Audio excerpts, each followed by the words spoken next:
Here come the missiles. Bam! What a shot. What a shot. But it's going back again. Oh, I can't go over there. Here, let's just go and check this out. I'm going to go to Hustlers in Game, waiting for it. So, on the U.S. side, we have Team logiX, Turbopummel, and Navy SEALs. Whereas on the other side, the other U.S. side, the red side, we are doing, we're going to be having 2v1. 2v1 players. Everything's allowed. I like how that while this is taking place... Wait a minute. Where is his teammate? Did he jump out? Did he drop? Or No, they're still in. are they actually live? Is this actually live or not? It is live. What's worth mentioning here is that the logiX crew, since Battlefield 3, they've had this like play style of just ranging like in the good old Battlefield 2 days on Dragon Valley. So they're gonna be looking for those range kills, just back and forth, and trying to get their missile. That was a hit target by Navy SEALs. Here comes another enemy TV. Trying to shoot it. It does hit him, 19% health, but he responds back with his own TV missile. A miss. So that's Navy SEALs. Let's go to... I'm just looking around what we got. Freeman is also in there as well. He's TV guiding. He is on the red side. I'm going to say red versus blue. Does he get a hit? I think it was slightly out of range. But he fires yet again. And these guys, they're just looking for basically getting that regen going so they can get up on their health on their chopper, and then they're gonna re-engage. One thing that it was a bit odd that when the fire guys, when they got the hit, they should have pushed in and really punished the logiX crew, but obviously the logiX responded with a hit as well on the opposing chopper, so it was equalized, but yeah. Oh, Freeman real close with his missile. Now we're gonna see this height advantage come into play for fire. The fire Will guys. they fire the TV? He's just getting ready for it. Oh, but not enough. How is Navy SEALs going to respond? He now has a height advantage. He's just waiting for his guns to reload, taking hits. Oh, but look how low they are. Is he going to hit the ocean? I think they do. They do hit the ocean. Team logiX ends up winning this round 1-0. So what went wrong there was basically that the fire guys, they had the height advantage, and what they should have done was basically just maintain it, and they should have made Turbopummel, who was the pilot of the logiX crew, pretty much work for it, but they just dropped in height too early, and Turbo was just, he was ready to respond with a height climb, and they just punished them. Yes. Now I'm gonna try something, guys. So just bear with me here. This may work. We're waiting for it to go live again, but in the meantime, check this out. Uh-oh. I now have a little marquee that we can use. Thanks, Starboard. This is what it is. 2v1 action. 1-0 in favor of Team logiX. Team logiX, again, has a lot of 2v2 victories under their belt. Going to the free cam, it looks like that we're still waiting for the U.S. side air vehicle. They're probably doing some, maybe switching up their setup in the chopper, and maybe going over some strategies. But one thing, I don't really like this map, to be honest, because the chopper's got a little bit boost in its movement, so I'm really looking forward to the next stages where we're gonna see Dawnbreaker here next, and then in the final Siege of Shanghai, which is probably my all-time favorite map here in this map list that we got here on BF4. Yes. On BF4. I think this is live yet again. Freeman already in the TV mode, waiting for the range. At the same time, Navy's doing the same thing, looking around. Here comes Navy's first volley from Team logiX. Some weaving, barely at range. Fremont, real close, also not there. But Freeman does take a hit, 19% health. I think this is where they're real close. And Turbo does end up getting a kill there. Was that with the his rockets or with his stingers? So I'm pretty sure what happened was that they obviously they got the TV that connected, Yes. and then they followed it up with the minigun and punished them. But I'm quite surprised that the fire guys actually managed to recover from that deep dive that they were on, because the TV kind of flipped them a bit. It did. So that was a good save, but yeah, they dropped down too low, and logiX were just able to get the height advantage again and then punish them. Indeed. And we're waiting for the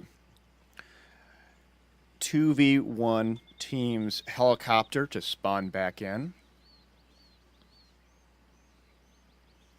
We didn't see... I'm actually really curious whether or not Turbo connected that with his rockets while the dive took place, or whether it was really his stingers. Because if it was the stingers, I would have been surprised if 2v1 wouldn't have popped their flares. I didn't see any flares. And by the way, a little talk about the rule sets here. The 2v1, or excuse me, the 2v2 tournament here is allowing everything. There's no rules beyond saying no javelins and no stingers or anything around those lines. I think they do need to change the server settings though, so we can get the faster respawns into the vehicles. Yeah. Maybe they can change that. In the meantime, though. One thing though that I think, and we're gonna see that more when it comes to Dawnbreaker and C2 Shanghai, is that the Sunni rockets, they do a slight more damage to the air vehicles, but they fire slower. So that's some things that we're gonna have to look at when it comes to those maps. Going to Freeman's perspective, he's got a good shot lined up, but misses. Going to Navy on the other team, playing distance yet again. Is Shra allowed? I believe it is allowed. But no stingers, no igloos, no javelins. I'm guessing no MBT law. Going to Navy's perspective, he is given a view on this. Coming in for the hit. I don't think he did get a hit there. But trying again. I don't know why it flickers like that. That has to be a connect. Nope, not a connect. Again, they're both way far off. The thing is that the missile in itself, obviously we can see it here, it explodes, and if it is close enough, that's kind of like it's tricky to see for us if it actually connects or not, if it's just at that end of the range. Going to Freeman's perspective yet again with a TV. Will he get it? I have to think he gets it.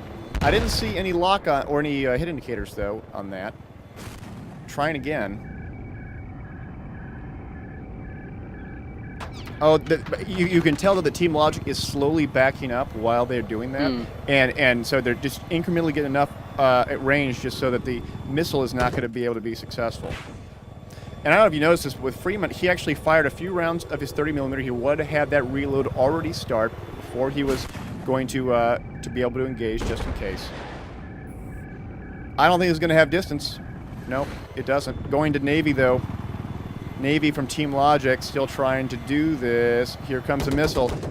He ends up shooting the missile in the air with his gun. Gets good shooting. And those things are definitely easier to do here in Battlefield 4. That is one improvement that we've seen from Battlefield 3 to Battlefield 4. Yes. Will that be a hit? Oh, just barely a miss. Let's go to the pilot's camera. Go to Turbo. Turbo, they're 1,000 meters up. That's 1 kilometer.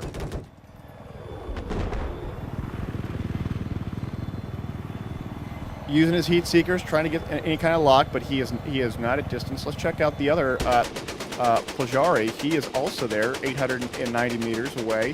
Here comes a missile. Oh no! Oh no! he flipped over and he died. What happened there? Was that a successful TV missile connect? What do you think? I Russell? am not sure. I think it was. It's really hard to see. I mean, he just suddenly did a barrel roll, not intentionally. Oh, then it must have. But that's the thing. Like that's something they need to fix, because missiles in general, they flip air vehicles over. It doesn't matter if it's a TV, So it's more of a heat TV seekers, everything. bug than it is a.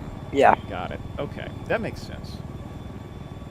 So obviously it's annoying for the part that gets flipped, because it's really out of his hands. We saw a recovery here before from the fire guys, but it really hurts being thrown off like that. It feels like it, and unless you have high altitude, you're not going to be able to get a good recovery. Yes. It did say team kill. Aberect is right. However, I think it was a team kill because he crashed and his teammate was in the helicopter with him. That is a +1 for logic, though. Let's make a +1, 3-0 in favor of Team Logic. They're still, though, waiting for everyone to get back up. We can go and see here that Logic is still up, and we go into this side. Don't see anything on the U.S. side. This military, this camo is pretty cool. This digicam, that's neat.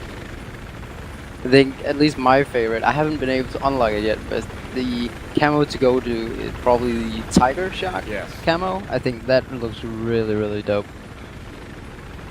Yes. I like the fact that it looks as if I can get the right angle on here. I don't know if I will be able to. It looks like that Navy had a close call there. Almost got hit in the face. Almost. There's a big bullet hole right next to where his head is. That's one of the interesting things as well that they added, that if you hit the windshield of the chopper, you'll see the bullet holes, and it actually makes it quite hard from time to time to actually to be your enemy to through be a it. pilot on this. Yeah, exactly. We are going live yet again. Here come missile trades, but a nice dodge by Turbo. Turbo trying to get the lock on. Navy ends up shooting the missile out of the sky before it even gets there. And he is now going into, let's go into Navy's missile perspective, a really high angle. Oh no, it did not connect. Team Logic does get the point for that last one, though. It's about whose chopper crashes.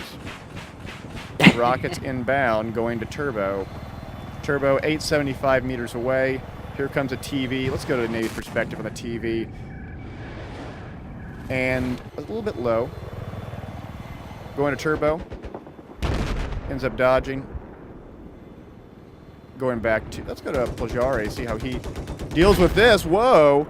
He did not get hit there, but it felt like he, a little bit of fender bender. It felt like you heard something.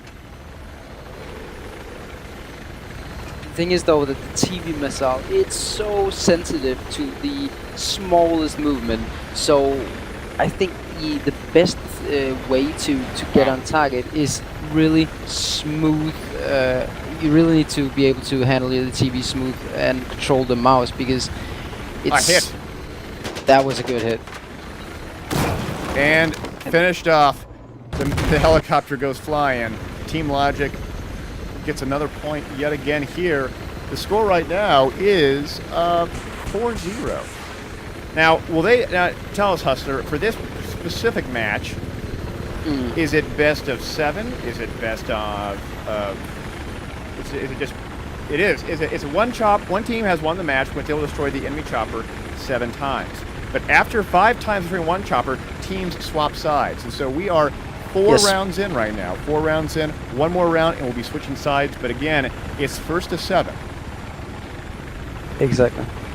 But it seems like, I feel like the fire guys, they should try and switch it up a bit, because they haven't really been able to really connect as much with the TVs as the logiX guys. So I think they should try and put him pressure the logiX guys a little bit more, pushing in with their guns, getting the heat seekers on, because Turbo is quite good at these range fights. So they should really put some pressure on him and get him out. Well, with the exception of the first round, which did get a little close quarters, the 4 or 3 subsequent rounds have all been very long distance. Maybe 2v1 does need to switch it up. Maybe we'll see any of the use of the buildings on the left side. Maybe. No. The problem with this is pretty much that if you go below the buildings here to the left, you won't really gain anything out of it. You'll just see the opposing chopper just dive on you and smack you in the face. So going high and just doing the range fight is the only real viable tactic on this map. But when we're going into Dawnbreaker and Shanghai, hopefully the teams will do a little bit more lurky approach and do the Battlefield 2 way of flying. That's at least what I'm hoping. Lurking around the buildings and curving the TVs like bosses. I'm trying to use the free cam, guys, but I'll tell you that it's not easy because I keep on going out of bounds. It's really difficult. And that's no fun.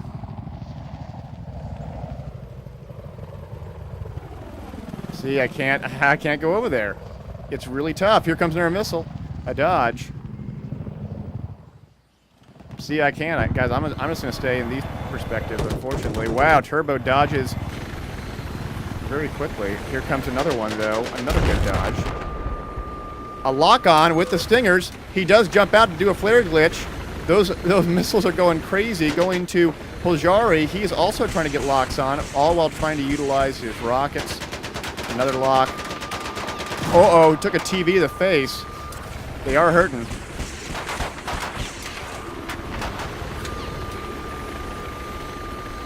Will that connect? It does not. We are getting a whole lot closer, 300, 400 meters right now. Dodging back and forth. Look at those missiles go crazy. Those missiles. He's taking a lot of hits, though. A lot of hits. logiX should be able to finish this off quite Going easily. to Turbo's perspective, he knows that they're on fire. They're slowly getting the height advantage here. And I think, to be honest, And there it is. Turbo, well done. He does end up taking them out in the end. Was that Turbo that did that? Or was that... I'm not sure, but I think what they did, or I know what they did, but Turbo didn't really want to push into that really, whoa, okay, dive, lock range. So he kind of just stayed away from it.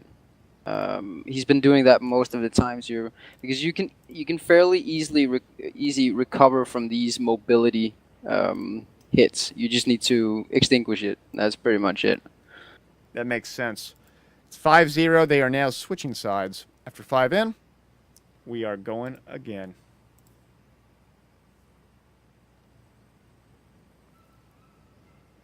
I think we may... I don't know if we're going to be continuing to play on this server or switching it up. They did make mention of it, but we will see.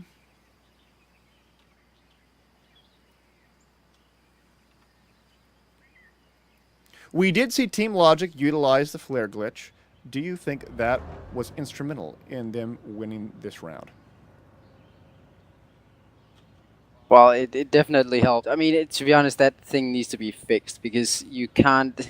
It's just broken. You can't have a proper fight with these things going on. The TV guided bug needs to be fixed, and then the thing where missiles flip choppers over, the countermeasures needs to be fixed. Then we'll actually have some decent choppers. But the TV missile needs a little bit of tweaking as well. It's the screen kind of flicks all over the place from time to time, and yeah, they still got some work to do with them. Indeed. But one thing, though, that's really worth mentioning, and that I think they really implemented here just to increase the fun factor, is they boosted the agility and movement of the choppers. I think so that's a good thing. I think we are live. I'm going to swap the players. I don't think that worked out well. No, it didn't. Let me change the color scheme real quick while I can. Team 2v1 is on blue now. logiX on red. They are live. Where is he going? Oh, I can't go that far up, guys. I'm sorry. I do like following TVs, though. But, as you can see, outside the combat area. Can't do it, guys. I'm going to go first and third. We see a lock by logiX, 475 meters out. The missile's going crazy. Let's go to Poljari. He does get a mobility hit. A mobility hit was done by Poljari. They need this. Wow. That was intense, but he's still up. Going to Navy SEALs. That pretty much saved logiX right there. If they didn't connect with that TV, Fire guys would have easily been able to push in, finish it off. But yeah. logiX does get a mobility hit on them, and here comes Stingers. I think that's the end of it. Turbo finishes it off. Score right now, 6-0.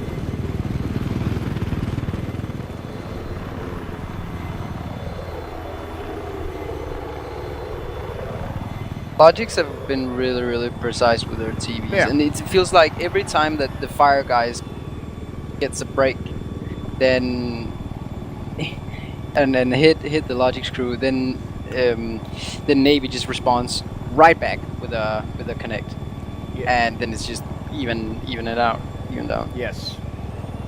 We are waiting for a respawn. Now, guys, this is the quarterfinals. This is Team logiX, but they're also known as Golden Eagles. Flying high. In Battlefield 3, they went under with a team called Black Knights. Yes. Knights. So they pretty much went on a killing spree, so to speak. But I think they racked up 61 wins and only lost 1. Wow. So that's a good streak.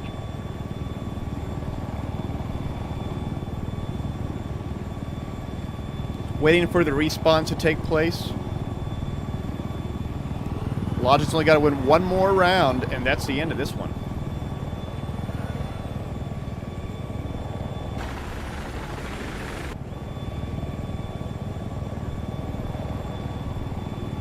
Poljari's up.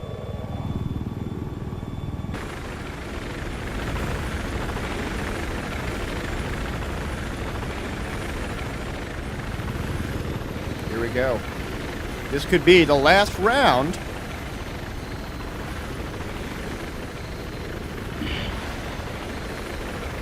Here come missiles. Wow, Poljari just is able to barely dodge it, but here comes a second one. Another miss. Goodness gracious. He's still trying to get a lock onto it. Let's go into... Let's check out how Turbo is responding to this. He did get hit. He's at 16% health. They need to be able to react. They're actually closing distance. He jumps out. He jumps back in. 35% health. Going to Poljari. Miss again. Fremont trying to respond. They need to have this connect. Oh, so close. Uh-oh, here come the missiles. Look at all those missiles flying around him.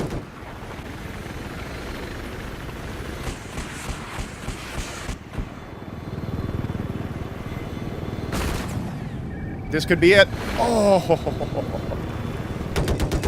The gunners start hitting 10% damage. 2v1 has a height advantage here. Taking a lot of hits, 20% damage. Poljari ends up getting the kill.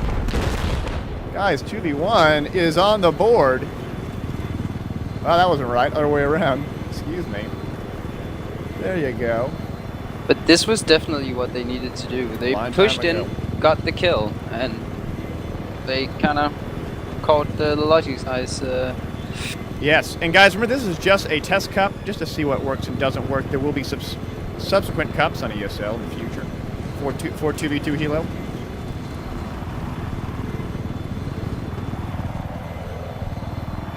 Yes, yes. General Taz asked, the gunners can shoot now. This is not the Little Be Up Below Radar Cup. This is instead the ESL Anything Goes 2v2 Helo Cup. It means that you can do anything you want. You want to use, I mean, what's the goofiest add-on for with a helicopter? I think it's probably going to be the, let me think, the tow missile. The tow missile.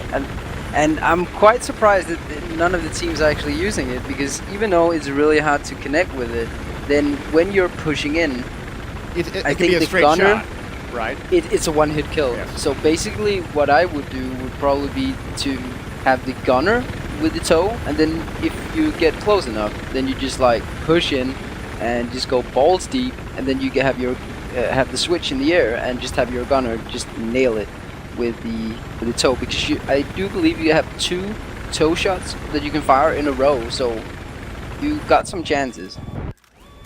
I see. Putting some med packs down on their helicopter. Turbo and Navy are up and they're getting ready to go. While they're both playing Vipers, the sides are a bit different, I imagine. Although I think it's more of a principle, because there are certain maps that do have side advantages. This one not so much. Here comes a TV. It does blow up in their faces, but no damage dealt. Winnipujari. They trade. I'd love to see TV missiles connect with each other mid-range. Will Navy get a connection here? It looks real good. He does get a hit on it. What is Turbopummel going to do? Turbopummel is getting up a lot closer. They are trying to close down Fremont. Will he get a connect? No, he doesn't. 16% health. They need to be able to stay alive. The missiles are flying all around them. Look at them go. 22% health. They are staying up. 290-meter range. TV's in. Oh, not enough. That's 13% health. Oh, they're in trouble. 9. Taking damage. 3, 2, 1. That is the end, guys. Team logiX GG. will win this. GG. Final score 7-1. And Hustler's watching as well. Yeah. He's watching as well. Third person Hustler.